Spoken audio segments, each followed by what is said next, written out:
Hi friends, ಯಾವಾಗಲೂ ಒಂದೇ ರೀತಿ ಮಿಕ್ಸ್ಚರ್ನ ಮಾಡ್ತಾನೆ ಇರ್ತೀವಿ. ಹಾಗೆ ಅಂಗಡಿಯಿಂದನೂ ಕೂಡ ತೊಗೊಂಡು ಬಂದು ತಿಂತಾ ಇರ್ತೀವಿ. ಬಟ್ ಮನೆಯಲ್ಲೇ ಆರೋಗ್ಯಕರವಾದ ಈ ರೀತಿ ಒಮ್ಮೆ ಸ್ನ್ಯಾಕ್ಸ್ನ ಮಾಡಿ ತುಂಬ ಟೇಸ್ಟಿಯಾಗಿರುತ್ತೆ ಹಾಗೂ ಈಸಿಯಾಗಿ ಕೂಡ ಮಾಡ್ಬೋದು. ಕಡಿಮೆ ಇಂಗ್ರೀಡಿಯೆಂಟ್ಸ್ನ ಉಪಯೋಗಿಸ್ಕೊಂಡು ನಾನಿವತ್ತೊಂದು ಈವ್ನಿಂಗ್ ಸ್ನ್ಯಾಕ್ಸ್ನ ಮಾಡಿದ್ದೀನಿ. ಟೀ ಟೈಮ್ಗೆ ಒಂದೊಳ್ಳೆ ಕಾಂಬಿನೇಷನ್ ಅಂತಲೇ ಹೇಳ್ಬೋದು. ನಾನು ಅದಕ್ಕೆ ಇಲ್ಲಿ ಒಂದೇ ಒಂದು ಆಲೂಗಡ್ಡೆ ತೊಗೊಂಡಿದ್ದೀನಿ ಫ್ರೆಂಡ್ಸ್. ಪೊಟ್ಯಾಟೋನು ನೀರಲ್ಲಿ ಚೆನ್ನಾಗಿ ವಾಶ್ ಮಾಡಿಬಿಟ್ಟು ಈ ರೀತಿ ತುರ್ಕೊಳ್ತಾ ಇದ್ದೀನಿ.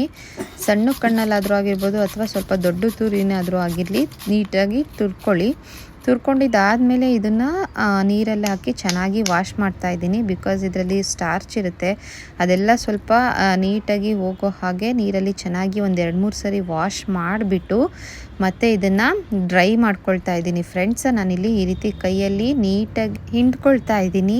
ಡ್ರೈ ಆಗೋ ರೀತಿ, ನೀರೆಲ್ಲ ಹೋಗೋ ರೀತಿ ಹಿಂಡ್ಕೊಂಡು ಒಂದು ಪ್ಲೇಟಲ್ಲಿ ಸಪ್ರೇಟಾಗಿ ತೆಗೆದಿಟ್ಕೊಳ್ತಾ ಇದ್ದೀನಿ. ನೋಡ್ತಾ ಇರ್ಬೋದು ನೀವೀಗ ನೀರಿನ ಅಂಶ ಸ್ವಲ್ಪನೂ ಆಲೂಗಡ್ಡೆಯಲ್ಲಿ ಇಲ್ಲ.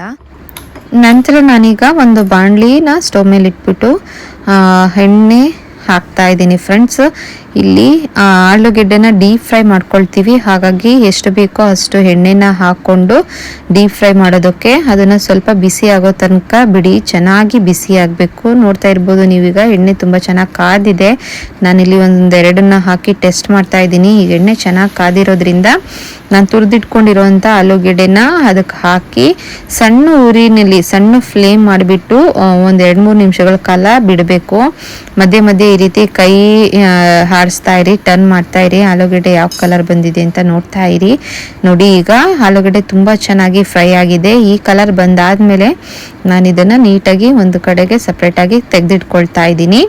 ಅದೇ ರೀತಿ ನಂದು ಇನ್ನೊಂದು ಬ್ಯಾಚ್ ಇತ್ತು, ಇನ್ನೊಂದು ಸ್ವಲ್ಪ ಆಲೂಗಡ್ಡೆ ತುರಿದಿರೋದಿದ್ದರಿಂದ ಅದನ್ನು ಕೂಡ ನಾನು ಮತ್ತೆ ಕಾದಿರೋವಂಥ ಎಣ್ಣೆಗೆ ಹಾಕ್ಬಿಟ್ಟು ಅದನ್ನು ಡೀಪ್ ಫ್ರೈ ಮಾಡಿಕೊಂಡು ನೀಟಾಗಿ ತೆಗೆದಿಟ್ಕೊಳ್ತಾ ಇದ್ದೀನಿ. ಎಣ್ಣೆ ತುಂಬ ಕಾದಿದ್ರೆ ಈ ರೀತಿ ಉಬ್ಬುತ್ತೆ. ಸ್ವಲ್ಪ ಸ್ಟವ್ ಕಮ್ಮಿ ಮಾಡ್ಕೊಂಡೇನೆ ಹುಷಾರಾಗಿ ಹ್ಯಾಂಡಲ್ ಮಾಡಿಕೊಂಡು ಹಾಕಿ. ನೋಡ್ತಾ ಇರ್ಬೋದು ಫ್ರೆಂಡ್ಸ್, ಈಗ ನಂದು 2ನೇ ಬ್ಯಾಚು ಕೂಡ ಕಲರ್ ಎಲ್ಲ ಚೇಂಜ್ ಆಗ್ತಾ ಇದೆ.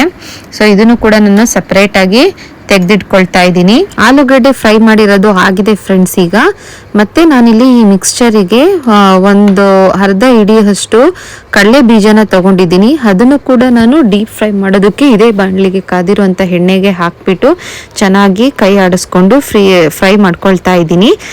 ಇದನ್ನೇನು ಕಡಲೆ ಬೀಜ ಮುಕ್ಕಾಲು ಆಗಿದೆ ಅನ್ಬೇಕಾದ್ರೆ ನಾನು ಇದಕ್ಕೇನೆ ಗೋಡಂಬಿನೂ ಕೂಡ ಸೇರಿಸ್ಕೊಳ್ತಾ ಇದ್ದೀನಿ. ಗೋಡಂಬಿನೂ ಕೂಡ ಕಟ್ ಮಾಡಿ ಇಟ್ಕೊಂಡಿದ್ದೆ, ಅದನ್ನು ಸೇರಿಸ್ಬಿಟ್ಟು ಸ್ವಲ್ಪ ಕಲರ್ ಚೇಂಜ್ ಆಗೋವರೆಗೂ, ಕಂದು ಬಣ್ಣಕ್ಕೆ ಬರೋವರೆಗೂ ಬಿಟ್ಬಿಟ್ಟು ನಂತರ ಇದನ್ನ ಸೇಮ್ ಅದೇ ಬೌಲಿಗೆ, ನಾನು ಆಲೂಗಡ್ಡೆ ಫ್ರೈ ಮಾಡ್ಕೊಂಡಿರೋ ಬೌಲಿಗೆನೆ ಇದನ್ನು ಕೂಡ ಸೇರಿಸ್ಕೊಳ್ತಾ ಇದ್ದೀನಿ.